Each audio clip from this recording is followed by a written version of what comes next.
la inclusión social y el papel que ha tenido en el campo de la política. En las últimas décadas, la inclusión social se ha convertido en un objetivo político de gran relevancia, ¿sí? Una meta que los gobernadores deben alcanzar, que los gobernantes, presidente, gobernadores, alcaldes, bueno, etcétera, deben alcanzar a toda costa, especialmente en territorios con altos niveles de exclusión, de desigualdad y de inequidad, ¿sí? La inclusión social, entonces, pretende garantizar el ejercicio de derechos que promuevan condiciones de vida dignas. Esta etiqueta se ha instalado en el discurso político latinoamericano de diversas maneras, ¿sí? Tanto en tradiciones de derecha como de izquierda, ¿sí? Aunque su conceptualización sigue siendo a menudo difusa, ¿sí? La inclusión social en este orden de ideas se aborda, se representa en el discurso político y en el discurso de otros ámbitos, hay que decirlo, en la educación, etcétera, desde diferentes acentuaciones. Nosotros hemos podido identificar tres, ¿sí?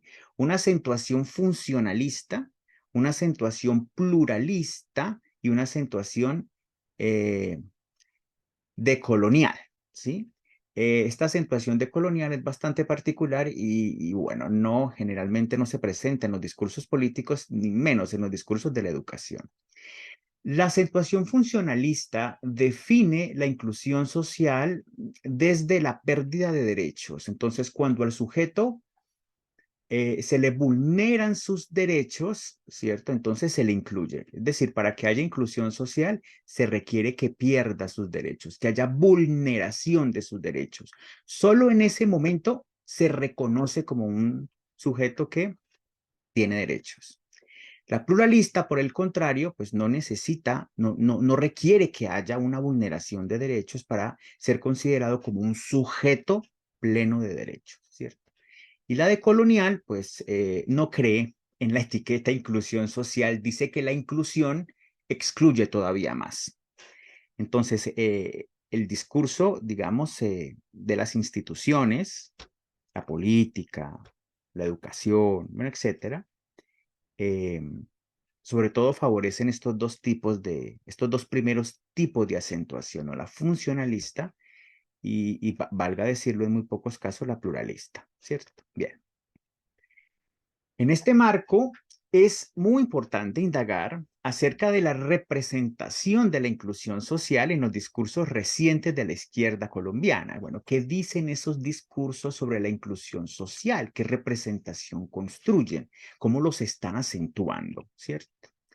Y específicamente, pues nos centramos en nuestro gobierno que pues se ha, eh, digamos, ha tenido como objetivo desde el inicio de la campaña, ¿cierto? Electoral, promover el cambio a través de un pacto por la inclusión social, ¿sí? Con la meta de transformar el país en una potencia mundial de la vida. Vemos que ha sido una de las consignas claves del pacto histórico como coalición política, ¿sí? Es decir, la inclusión social es un asunto explícito en el programa de gobierno del pacto histórico, ¿cierto? Es una apuesta. Específicamente, quiero centrarme en un acontecimiento puntual, ¿sí? El 13 de marzo de 2022, en simultáneo con las elecciones al Congreso, fueron realizadas unas consultas interpartidistas. Yo creo que todos recuerdan estas consultas eh, de tres coaliciones políticas muy importantes: el Pacto Histórico, Equipo por Colombia y Centro Esperanza, ¿cierto? Que permitieron elegir por voto popular a los candidatos a las elecciones presidenciales del 29 de mayo en Colombia. Si ustedes observan eh, las votaciones, pues por la coalición del Pacto Histórico, en primer lugar quedó Petro y en segundo lugar Francia Márquez, ¿cierto? El 23 de mayo de marzo, pues Petro oficializó en una reunión oficial del pacto histórico el nombramiento de Márquez como su fórmula vicepresidencial. Y es específicamente ese discurso que enunció Francia Márquez, ese discurso de aceptación, lo denomino yo, el que me interesa a mí analizar el día de hoy.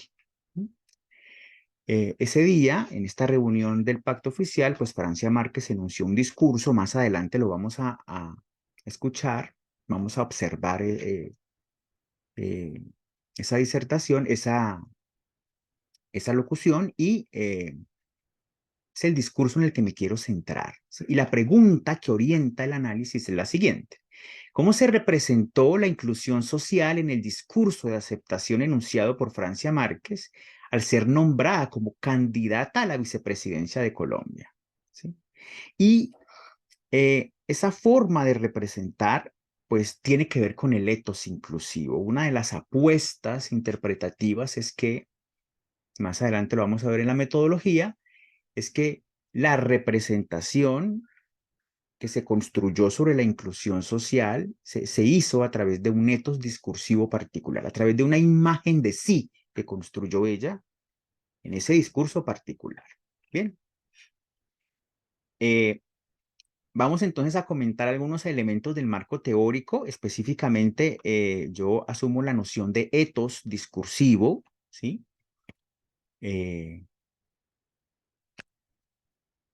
Desde la perspectiva de Manguenó, ¿sí? Hay varios autores que han trabajado la noción de etos discursivo. Manguenó no es el único, pero yo asumo sus planteamientos teóricos, ¿sí? Me parecen bastante interesantes y muy abarcadores, ¿sí? En comparación con otras propuestas, ¿sí? Desde la perspectiva de Manguenó, el etos de un discurso, ¿sí? Es producto de la relación entre elementos distintos, específicamente el etos prediscursivo y el etos discursivo. Es decir, para Manguenó, todo discurso despliega un etos.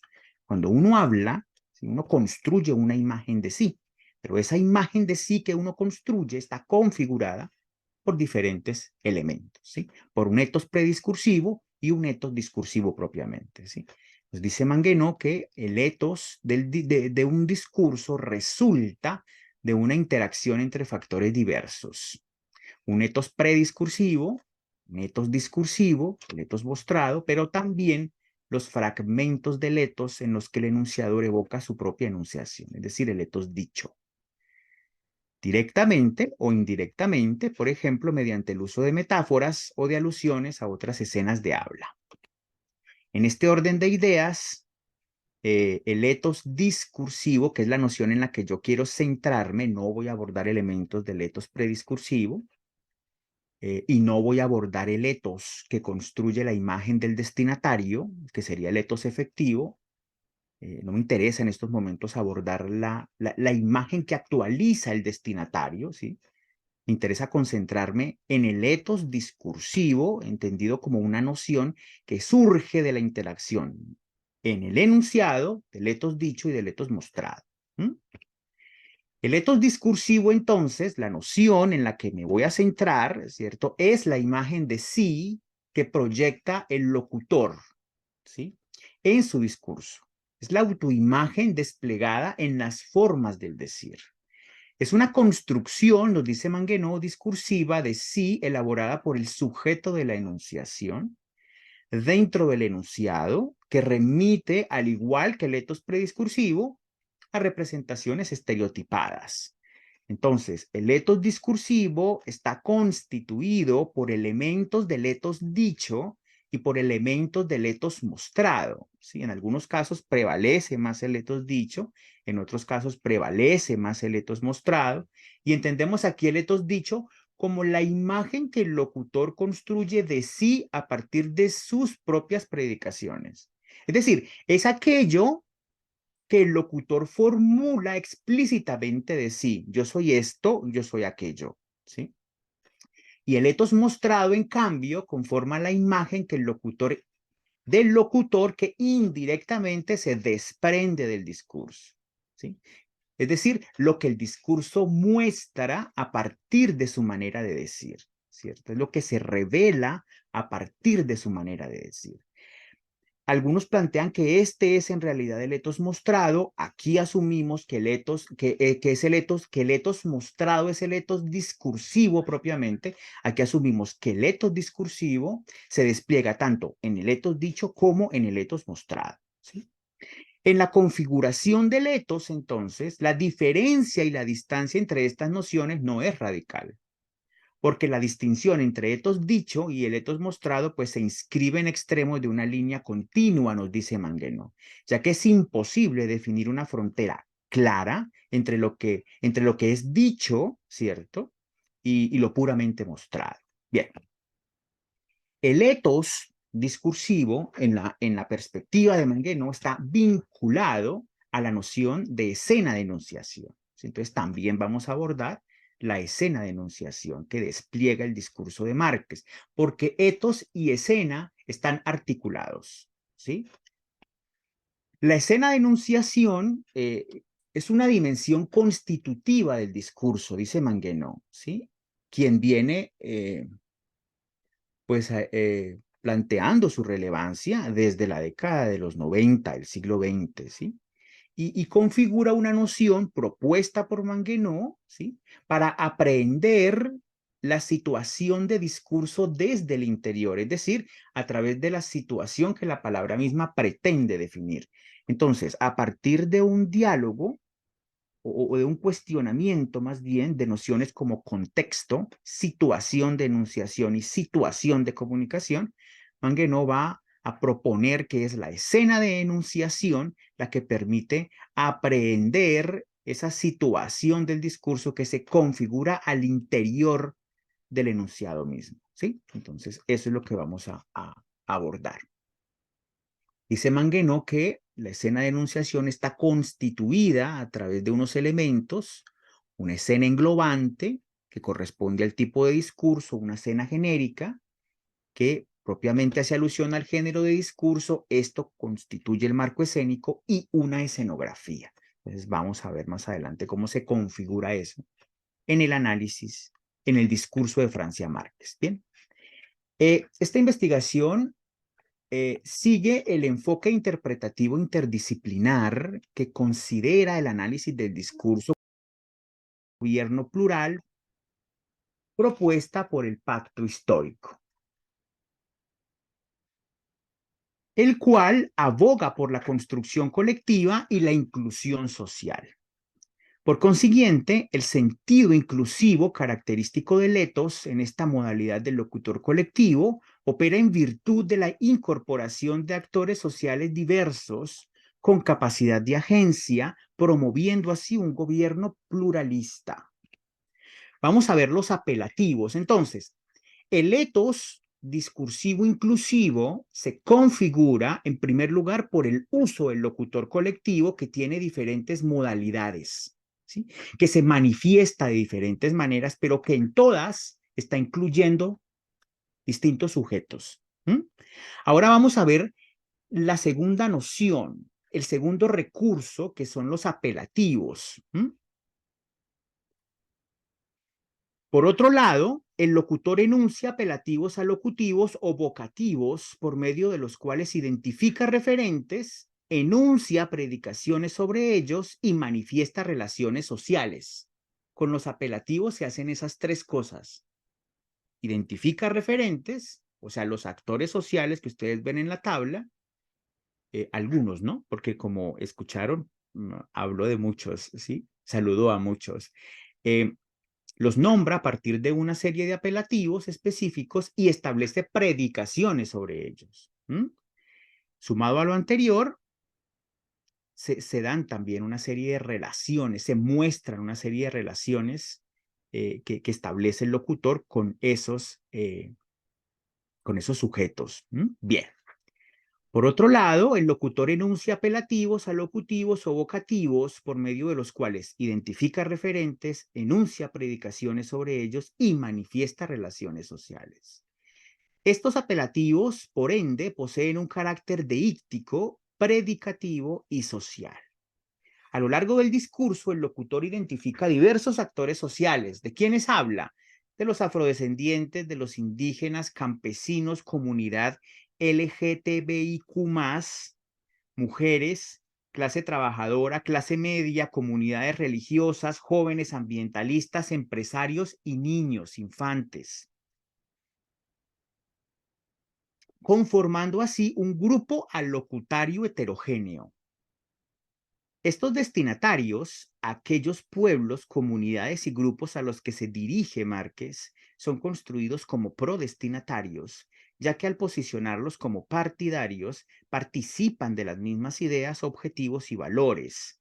Los apelativos expresados, ustedes los pueden observar ahí, por ejemplo, sobre los afrodescendientes, la manera de referenciar los afrodescendientes son los pueblos afrodescendientes, raizales y palenqueros, pueblo afrodescendiente, la población afrodescendiente, raizal palenquera, bueno, etcétera.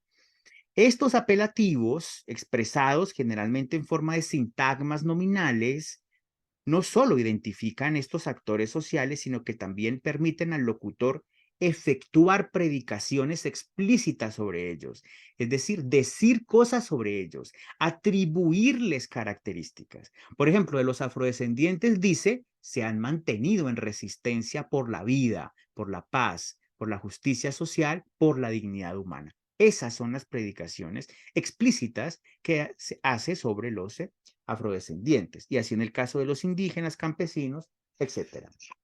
Bien, que no nos vamos a detener en todas. Las predicaciones previas conducen al locutor a expresar juicios de valor altamente positivos sobre los alocutarios. En su discurso de aceptación, Márquez los reconoce por su diversidad en términos de etnia, género, orientación sexual, clase, ocupación, religión, entre otros aspectos, así como por sus acciones de agenciamiento y resistencia, sus luchas sociales en ámbitos políticos, económicos, laborales, educativos, sexuales e identitarios y familiares, su defensa de los derechos humanos y sus importantes contribuciones a la sociedad. De esta manera, en lugar de designarlos como víctimas de la guerra, la violencia, el desplazamiento, el destierro, la desigualdad, la pobreza, la crisis ambiental, la inequidad, la exclusión y la marginación, problemas que Márquez aborda en su discurso, los destinatarios son presentados como protagonistas activos del cambio social. En otros términos, antes de ser mostrados como sujetos pasivos, afectados y victimizados, o sea, lo que podríamos llamar una pasivización en el discurso, son construidos como agentes que promueven de manera continua la transformación social, es decir, se da un proceso de activización. El locutor impulsa entonces un modelo de agente de cambio cuyos atributos se corresponden con esas cualidades mencionadas. En otras palabras, exalta la centralidad de las ciudadanías en los procesos de transformación social. En consecuencia, este modelo busca empoderar a los pueblos pasivizados, o más bien busca que los pueblos pasivizados se empoderen, ¿m? Instándolos a adoptar un rol activo en la lucha por su empoderamiento. El proceso de activación se logra a través del uso que el locutor hace de la voz activa al referirse a las acciones realizadas por los alocutarios. Ustedes ven algunos ejemplos allí. Mediante el uso de la voz activa, introducida en el discurso a través de marcas verbales con las que el sujeto realiza, ejecuta y controla diversas acciones, Márquez logra construir al grupo alocutario como un conjunto de personas con capacidad de agencia.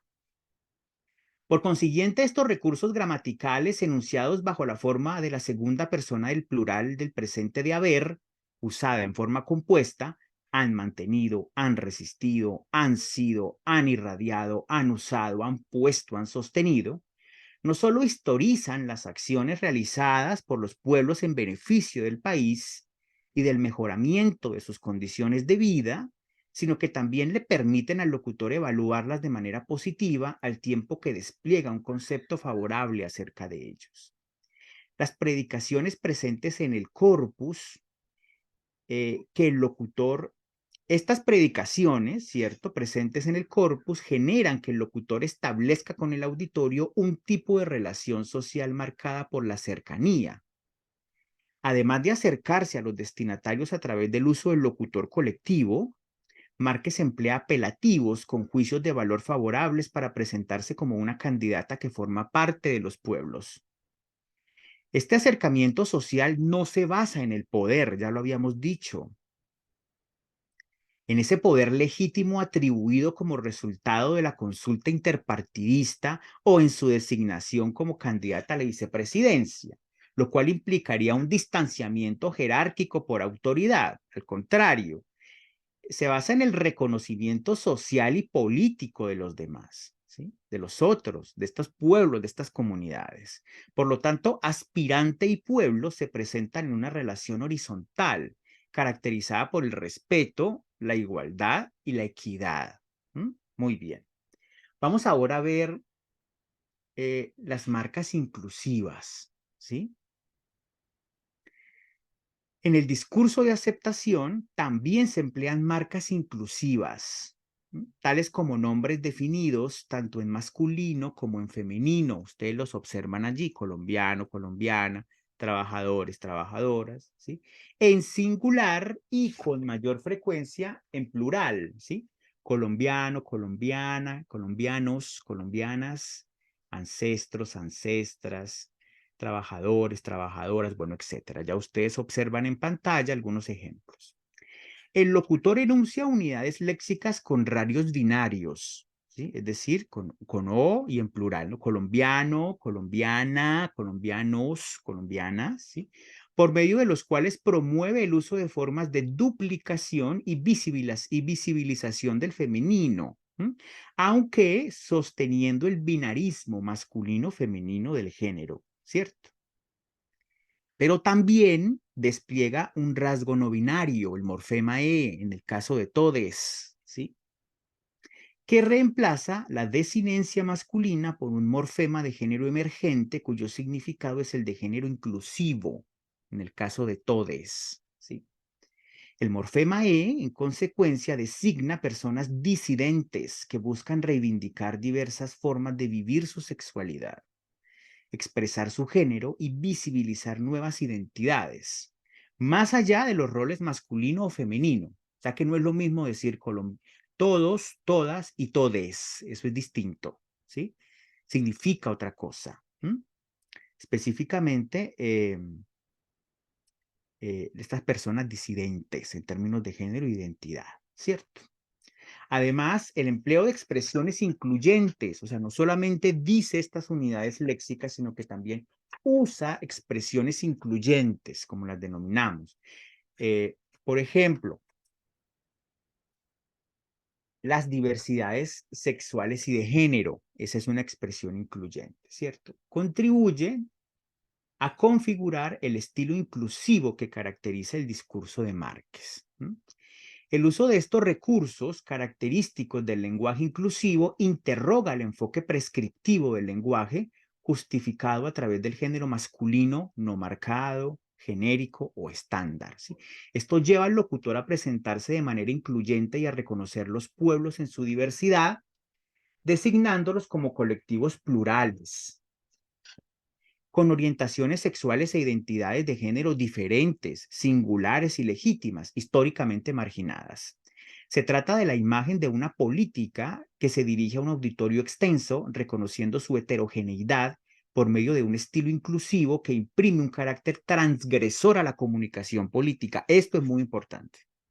Ese carácter transgresor que Márquez le imprime a la comunicación política a través de estos recursos, ¿sí? Porque ustedes podrían decir, no, pero es que en las tradiciones de derecha también se usa el locutor colectivo. Por supuesto que sí. No, también se usan apelativos. Por supuesto que sí. También se usan sintagmas nominales. Por supuesto que sí. Pero las acentuaciones son distintas. En el caso de las marcas inclusivas, no todos los políticos las usan, ¿sí? Entonces es muy importante tener eso en cuenta. Hay un grado de transgresión en este discurso de Márquez. En consecuencia, el despliegue de estas marcas visibiliza el desafío de la inclusión de la diversidad sexogenérica en la vida cotidiana, asunto desconocido por tradiciones políticas conservadoras que promueven políticas patriarcales y normas idiomáticas puristas. Aquí les presento 3 tweets de 3 representantes del Centro Democrático, específicamente haciendo alusión a la manera como habla Francia Márquez, ¿no? En algunos casos, sobre este discurso en específico, ¿no? Muy bien. Al mismo tiempo, pues estas marcas inclusivas posicionan la propuesta de gobierno del Pacto Histórico como un programa colectivo que trabaja en beneficio de la igualdad y la equidad, representando un gobierno de la vida. Sí, el caso de Francia Márquez es bien interesante porque incluso ni siquiera otros miembros del Pacto Histórico pues usan marcas inclusivas, ¿cierto? O ya las están empezando a usar. Bien, bueno.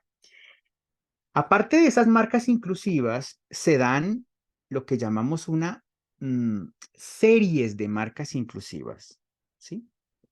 Que también son muy importantes porque tienen un carácter enfático, ¿sí? Estas series de marcas inclusivas, por medio de las cuales el locutor enuncia sucesiones de rasgos binarios y no binarios, también contribuyen a producir ese etos, ¿cierto? Inclusivo. Bueno, muy bien.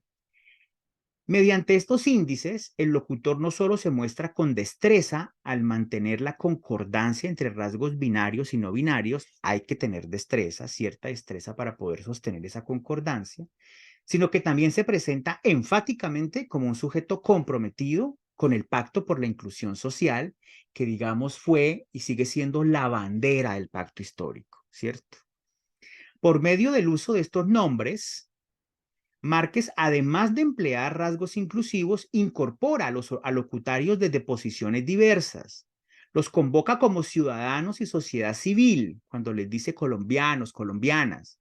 Los convoca como miembros de la clase trabajadora, cuando les llama trabajadores, trabajadoras. Como aliados políticos, cuando los llama compañeros, compañeras. Y como prójimo, cuando los llama hermanos y hermanas. Estas nominaciones manifiestas bajo la fórmula de apelativos, hay nombres comunes, términos de relación y términos de parentesco, y acentuadas de manera distinta, ya lo habíamos visto, ¿cierto? Convergen en designar a los pueblos por la vía de su reconocimiento como sujetos políticos. Esto es muy importante. Bien.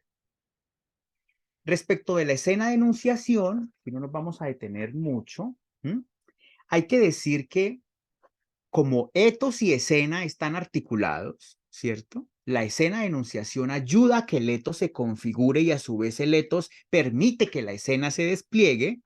Hay que decir que el etos construido por el locutor está vinculado, como ya habíamos dicho, con la escena de enunciación, que la escena englobante corresponde al tipo de discurso político, ¿cierto? Que el discurso de aceptación es la escena genérica, es decir, es el género de discurso que es común dentro de la comunicación política durante campañas electorales y que este marco escénico le impone al locutor, ¿cierto? Un modelo específico, ¿sí? De presentación de sí, marcado por el tono formal, honorífico e incluso impersonal. Es decir, generalmente estos discursos de aceptación son muy honoríficos, ¿sí? Son muy impersonales, ¿sí? Porque el protocolo de comunicación política así lo define, ¿sí? Pero en Márquez no sucede eso porque ella despliega una escenografía distinta que mueve ese marco escénico. Ella apela a elementos, a rasgos de genericidad de la arenga política para pues dar su discurso de aceptación, ¿cierto? Muy bien. De esta manera se vale de la arenga política y de algunos de sus rasgos de genericidad para mostrarse ante el auditorio como un sujeto más que honorífico, incluyente. En el discurso de aceptación, por consiguiente, la identidad de los copartícipes de la enunciación, o sea, la candidata, los pueblos, los colectivos sociales, está vinculada a la construcción de un lugar, esa casa grande, esa potencia de la vida y de un momento del cambio social por la vida, por la democracia, la paz, la diversidad, de donde el discurso pretende surgir. Entonces, en este sentido, este discurso de Márquez, enunciado en esta coyuntura de contienda electoral, despliega rasgos propios de la arenga, porque se dirige al auditorio en un plano de igualdad, enardece sus ánimos, lo exhorta a la coacción, lo anima a hacer el cambio y le brinda confianza y esperanza en un presente futuro mejor, ¿sí? Es con todos ellos, con todas ellas que vamos a hacer el cambio. Entonces, muy bien. Entonces vemos que ese ethos inclusivo se puede desplegar porque hay una escena de enunciación que se está configurando de manera particular que permite que eso suceda. ¿Sí? Bueno, muy bien. Vamos entonces a decir que el locutor busca la adhesión, como dice Manguenó, de su auditorio recurriendo a un ideal de transformación social inclusivo al que él también aspira, ¿sí? Y esa adhesión consiste en introducirlo en un mundo etótico diverso. Se crea un mundo etótico diverso, ¿cierto? Eh, construido para él, para el destinatario, para el auditorio, por la propia actividad enunciativa. Entonces, el grupo alocutario no se enfrenta con lo político a partir de ese marco escénico rutinario, o sea, de ese discurso de aceptación tradicional, ¿cierto? Honorífico, casi que impersonal, sino que lo hace por medio de una escena de habla distinta, de una escenografía distinta, mm, que lo interpela de otra manera, ¿sí? Y lo convoca de otra forma. Muy bien. Esto, grosso modo, respecto de la escena de enunciación. Vamos a concluir. Vamos a decir entonces que en este discurso de aceptación, la inclusión social se representó como el reconocimiento pleno de la diversidad de los pueblos colombianos y su participación efectiva en el cambio social. Es decir, hay una idea de inclusión social que subyace en este discurso y que no es la inclusión social funcionalista, en donde los sujetos son pasivizados, son homogenizados. Aquí el sujeto tiene una representación distinta. Eso es muy importante. Se trata, esta representación de inclusión social se trata de un llamado desde las comunidades históricamente excluidas hacia la refundación social y la construcción de un pacto colectivo en favor de la democracia, la paz y la diversidad. Esta orientación de inclusión social se opone a las jerarquías racializadas que permanecen arraigadas tanto en estructuras sociales como en proyectos de gobierno hegemónicos que contribuyen a perpetuarlas. De tal manera, en lugar de valorar la inclusión social a través del asistencialismo y el paternalismo, atributos propios de la orientación funcionalista que opera bajo la lógica de asimilación y fomenta la adaptación pasiva de los sujetos al sistema, esta representación promueve una orientación pluralista regida por la lógica de la diversidad. En consecuencia, las ciudadanías son consideradas no solo como sujetos de derecho, ojo con esto, sino también como agentes indispensables para la transformación social, política y económica del país. Bajo esta perspectiva, la orientación de inclusión social representada en el discurso de Márquez no designa a los pueblos como grupos pasivizados y homogeneizados, ni los muestra como cuerpos frágiles, narrados desde la exclusión, la fragmentación y la transhumancia. Por el contrario, los reconoce como colectividades políticas en agenciamiento y resistencia permanentes. La inclusión social en este sentido se convierte en un espacio político que al desafiar la estructura del orden social promueve el reconocimiento de las ciudadanías, de sus particularidades en términos de origen, etnia, orientación sexual, género, lengua, etcétera, de sus saberes, prácticas y legados culturales, de sus modos de vida, de sus luchas sociales y de su defensa de los derechos humanos y de sus contribuciones a la sociedad colombiana en beneficio del diálogo regional vinculante. El locutor, al referirse a los pueblos como sujetos activos, hace referencia tanto a procesos históricos que han tenido lugar como a la propuesta de un modelo identitario al cual los pueblos pasivizados podrían adherirse para lograr su empoderamiento. Esto implica asumir un rol protagónico en la lucha por el cambio social. La representación de inclusión social se materializa en el discurso a través de la imagen de sí construida por el locutor. En otras palabras, Márquez proyectó una autoimagen por medio de la cual promueve una noción de inclusión social pluralista y al mismo tiempo intenta motivar al público para que vote por la fórmula vicepresidencial del pacto histórico. De este modo, la candidata construyó una representación de sí capaz de generar una impresión favorable, acorde con la función que aspira a desempeñar como vicepresidenta del país. Esta imagen, marcada por una relación igualitaria entre aspirante y audiencia, permite que Márquez se presente como una política inclusiva y con un fuerte sentido de justicia, una integrante y defensora de los pueblos excluidos, con propuestas para la protección de los derechos humanos y con apuestas colectivas progresistas para cerrar las brechas de inequidad, desigualdad y exclusión. Se trata de un etos discursivo inclusivo perceptible en las huellas enunciativas, lexicosemánticas, sintácticas y retóricas de la corteza textual, tanto dichas como mostradas, y en índices semióticos como el vestido. El vestido de Márquez es un vestido étnico, está configurado por estéticas africanas e indígenas, o sea, su vestido también está contribuyendo a configurar el etos, ¿sí? Ya después tendremos oportunidad de hablar de la semiótica de este vestido, esta prenda, bastante interesante, pero su estructura, las telas, los grabados, el uso del kente, que es una tela africana, todo esto está, la ruana, que es una ruana hecha por indígenas, todo esto está diciendo que también es inclusiva, es decir, todo esto ayuda a configurar ese etos inclusivo. Bien. Esta imagen se configura a través de recursos variados, como el locutor colectivo provisto de las modalidades aspirante, comunitario, incluyente, los apelativos alocutivos, las marcas inclusivas estructuradas por rasgos binarios, rasgos no binarios y expresiones incluyentes, los nombres, los sintagmas nominales, las repeticiones por menor o mayor contacto y el vestido étnico, pues le permiten a ella construir ese etos, ¿sí? Finalmente hay que decir que Márquez construye un contraetos que se distancia de los etos configurados dentro de las corrientes políticas hegemónicas. Este etos discursivo inclusivo, por lo tanto, representa una imagen de sí disruptiva, un desvío de los discursos políticos dominantes, ya que establece una relación polémica con los discursos dominantes tradicionales.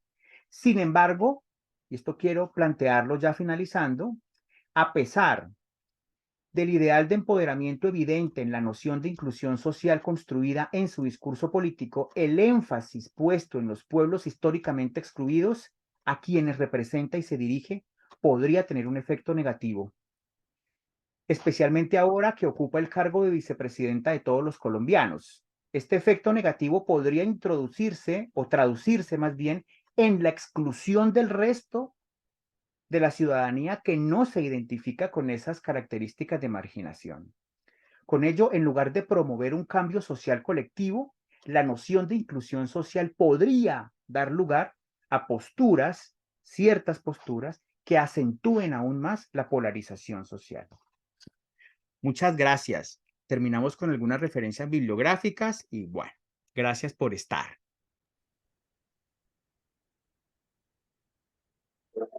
Gracias. Espacio para una breve ronda de preguntas.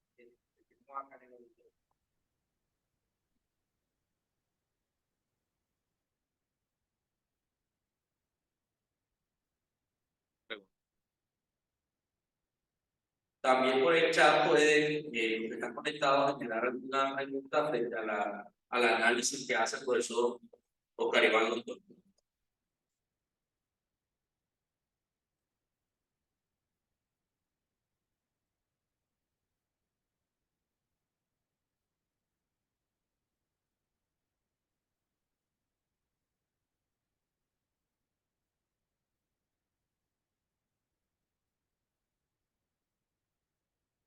Invitamos al público a participar con preguntas frente al análisis que realizó el profesor.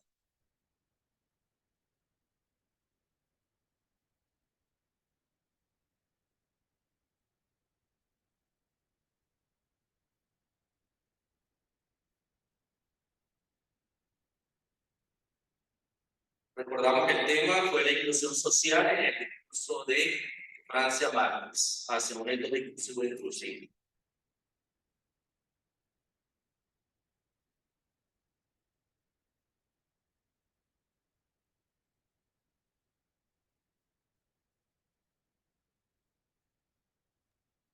Bueno, hay una pregunta aquí y tiene que ver con por qué es importante realizar este tipo de análisis discursivo. Bueno, habría que decir que eh, analizar los discursos sociales pues es importante, no solamente en términos académicos, porque lo hacemos desde ciertas disciplinas, desde ciertas perspectivas teóricas, desde ciertos enfoques, es decir, no solo hay un argumento académico, sino también un argumento social, porque los discursos, toda práctica discursiva, contribuye a construir la realidad social, ¿sí? Entonces, el discurso no es simplemente palabras, como a veces se dice, ¿sí? Sino que el discurso es palabra y acción también, ¿sí? Entonces, muchos discursos son fundamentales para las ciudadanías, ¿sí? A través del discurso es que se regulan las acciones, leyes, los discursos políticos, es decir, la palabra en general, ¿cierto? Pues tiene una importancia vital en la sociedad. Entonces, analizar todos los discursos de una manera crítica es fundamental. No solamente porque somos profesores de español o somos estudiantes de lenguaje, etcétera, sino porque somos ciudadanos, vivimos en un contexto social, económico, político, jurídico, ¿cierto? En unas esferas sociales que despliegan discursos particulares y que requieren ser analizados. Los discursos políticos pues son discursividades muy importantes, ¿sí? Es decir, lo que los políticos dicen, pues no solamente se queda en el plano del decir, esto también se traduce en acciones concretas. Entonces yo creo que buscar un argumento que justifique los discursos, pues bueno, sería apelar a muchas cosas, ¿no? Otra pregunta, ¿qué implicaciones tiene el arraigo del racismo estructural en el discurso ideológico de derecha frente a la resistencia y el rechazo del discurso de Francia Márquez? ¿Qué implicaciones tiene? Bueno, las tradiciones de, vamos a ver, ¿qué implicaciones tiene el arraigo? Bueno, obviamente excluyen el discurso de Francia Márquez, es decir, las tradiciones de derecha que están, que configuran su proyecto político de manera tradicional, con unos valores, digamos, y unas ideologías bastante particulares, pues no, que son racistas, clasistas, ¿cierto? Y sexistas, ¿sí? Porque no reconocen esta diversidad o la reconocen de manera estratégica, la entienden de otra manera, como desde una perspectiva funcionalista, ¿no? Pues obviamente van a excluir las representaciones de inclusión social que algunos miembros de la izquierda promueven, ¿sí? Y obviamente excluyen estos discursos. Ustedes veían, por ejemplo, en los tweets de María Fernanda Cabal y de otras integrantes del Pacto del Centro Democrático, cómo hay un rechazo fuerte frente al discurso de Francia Márquez. Se burlan de ella, ¿sí? Por su pronunciación, por las palabras que di, por la manera como habla, ¿sí? Que no está mal, sino que esto obedece a unos aspectos culturales, regionales, ya la sociolingüística nos lo explica mejor, pero se burlan de ella, ¿sí? Es crítica. Entonces, yo creo que hace parte de esa estrategia que la derecha quiere desplegar con mucha fuerza para desprestigiar, ¿cierto? Las propuestas algunas propuestas del pacto histórico y específicamente, pues, eh, esa noción de inclusión social que Francia Márquez construye en su discurso. ¿Mm? Yo creo que sí, es decir, hay unas fuertes implicaciones. Esto podría traducirse, por ejemplo, dependiendo si este bombardeo que hace la derecha es muy fuerte, pues eso también puede influir en los ciudadanos, ¿sí? Y que los ciudadanos también vean como de manera muy negativa estas formas de expresión, estas formas de enunciación. Entonces, bueno, es un juego de poder en últimas bastante complejo. ¿Mm?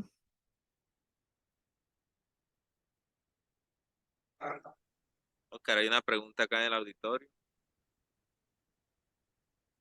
Eh, si no escuchas, yo te la... Sí, sí, sí, sí, yo te escucho. Adelante.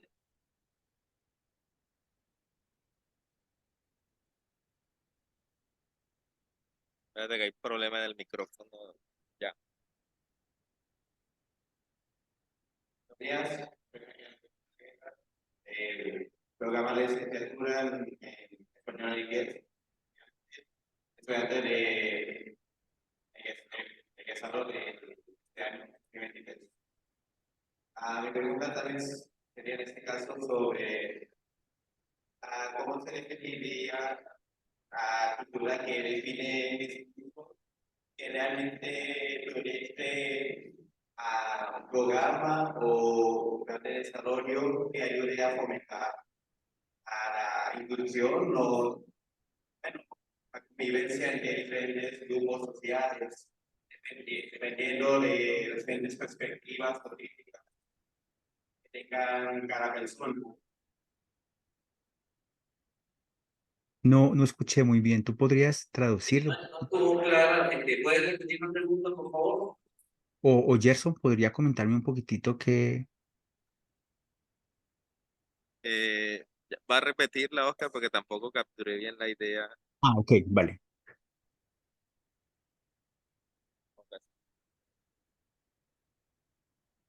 Se acerca acá.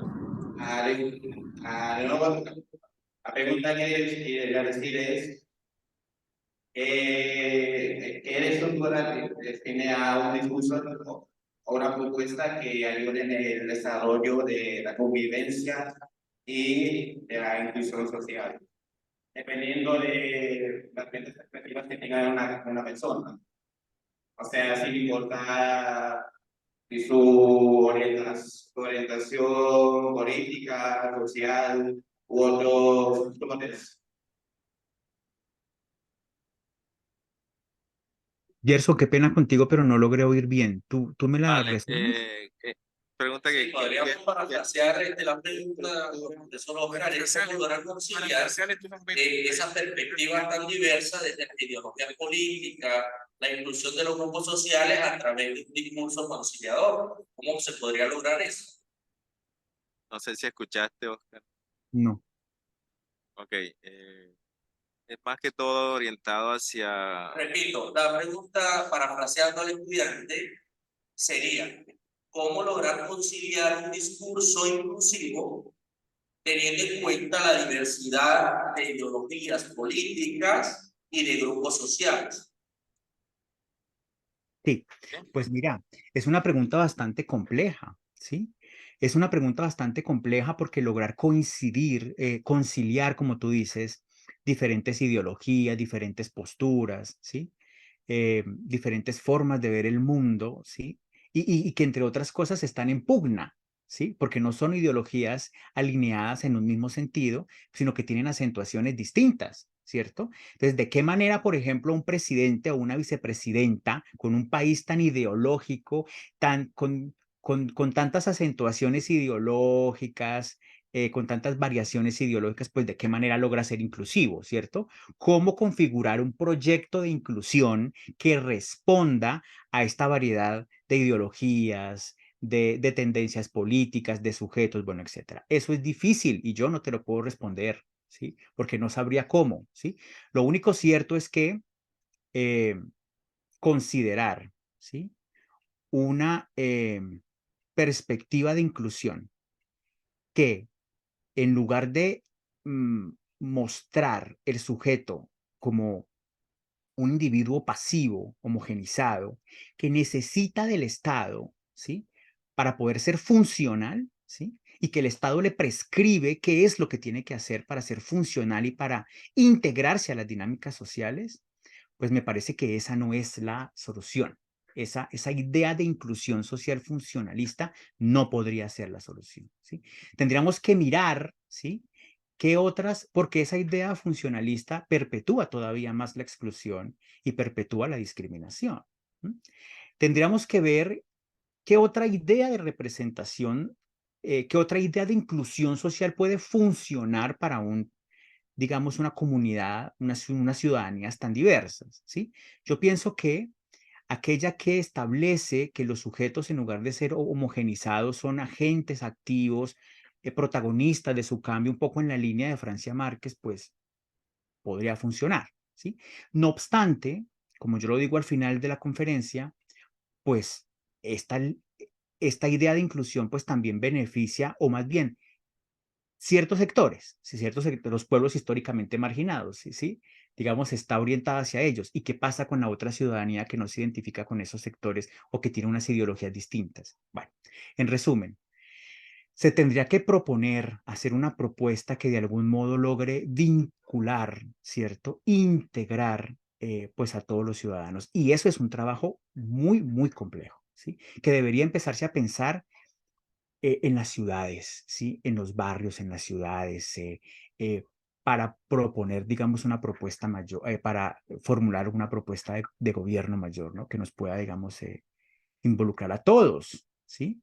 Pero es sumamente complejo, es decir, es sumamente complejo. Entonces yo no podría decirte concretamente cómo sería, pero es un reto para los gobernantes, ¿sí? Porque todos somos colombianos, porque tenemos perspectivas ideológicas distintas y porque hay relaciones de poder múltiples que están presentes y que no se van a acabar.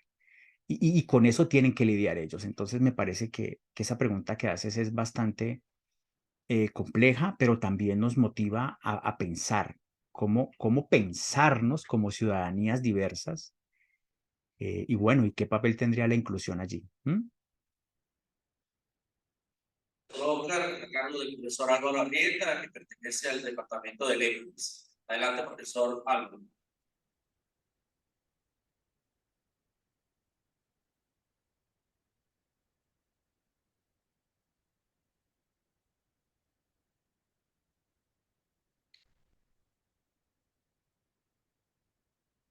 Están resolviendo un asunto con el micrófono. Ya.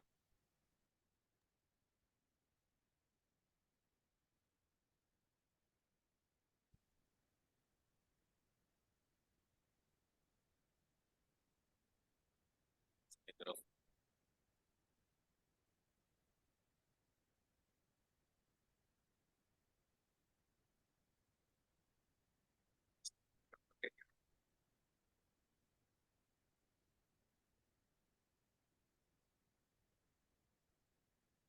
Adelante, Álvaro. Acá por estar. Buenos días, don Oscar, felicitarlos por el excelente trabajo para la disertación. Más que una pregunta, yo quería un aporte. Claro que de estos estudios, del análisis crítico del discurso y de la teoría de la enunciación, se habla de la constitución de un ente, ¿cierto?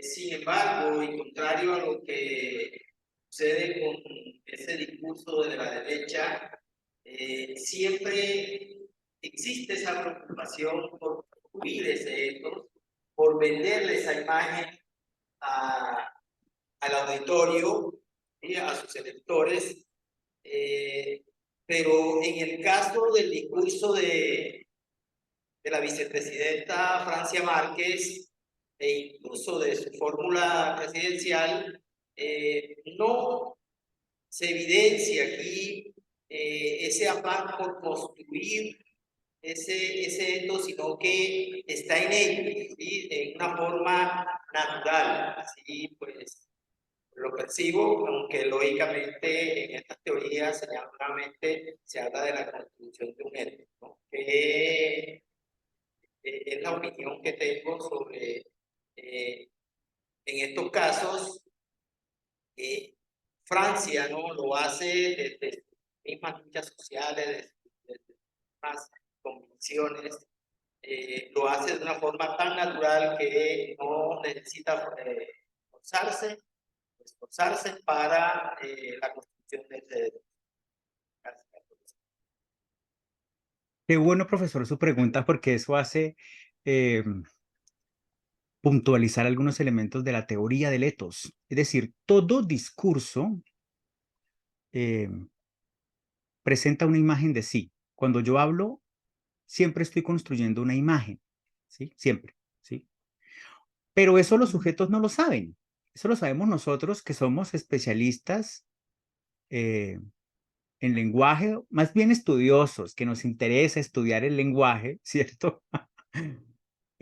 pero eso no lo sabe el político, a no ser que tenga una persona, digamos, que contrate a alguien en su dependencia de comunicación que sea experto en análisis del discurso y que conozca muy bien de estas teorías del ethos y que le diga, bueno, cuando usted habla, usted construye una imagen de sí y vamos a acomodar una imagen, a crear una imagen, a proyectar una imagen de sí para ciertos fines.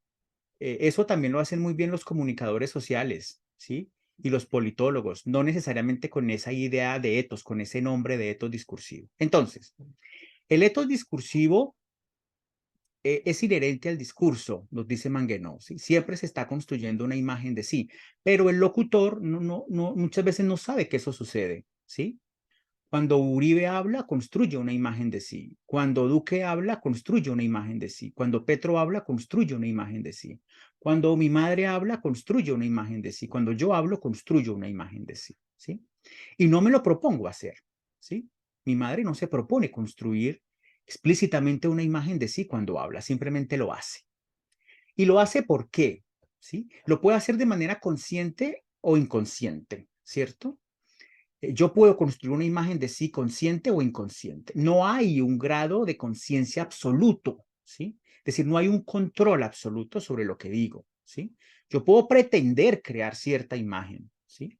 Pero en mi discurso, pues hay cosas las que escapan del control del sujeto, ¿sí? En el orden de lo ideológico, en el orden de lo cultural, en el orden de lo político, por el género mismo. El género constriñe, ¿cierto? La imagen que yo quiero, digamos, de algún modo, o tiende a constreñir más bien una cierta imagen, ¿cierto? Entonces, claro que sí, es muy probable que, pues, a Francia tenga un equipo, ¿cierto? Que le permita decir, bueno, hay que decir esto, hay que decir lo otro, debes mostrarte como esto, pero obviamente no, por más calculado que tenga el asunto, no. Hay aspectos espontáneos que van a surgir y que obedecen obviamente a sus principios políticos y los valores que defiende, ¿sí? Como integrante de ese sector de la izquierda y del pacto histórico. ¿Sí? Entonces yo creo que agradezco mucho su pregunta porque eso nos permite puntualizar algunos elementos del etos, ¿sí? El etos es una categoría que proviene de la antigua retórica clásica. Aristóteles es el primero que empieza, uno de los primeros que empieza a hablar sobre el etos. La reconfigura Manguenau y otros autores en el análisis del discurso. La usamos nosotros para analizar científicamente los discursos y para no terminar diciendo cualquier cosa del análisis, ¿no? Pero en el análisis, pero es algo que la mayoría de personas no conocen, ¿sí? Es decir, aunque construyen imágenes de sí. ¿Mm?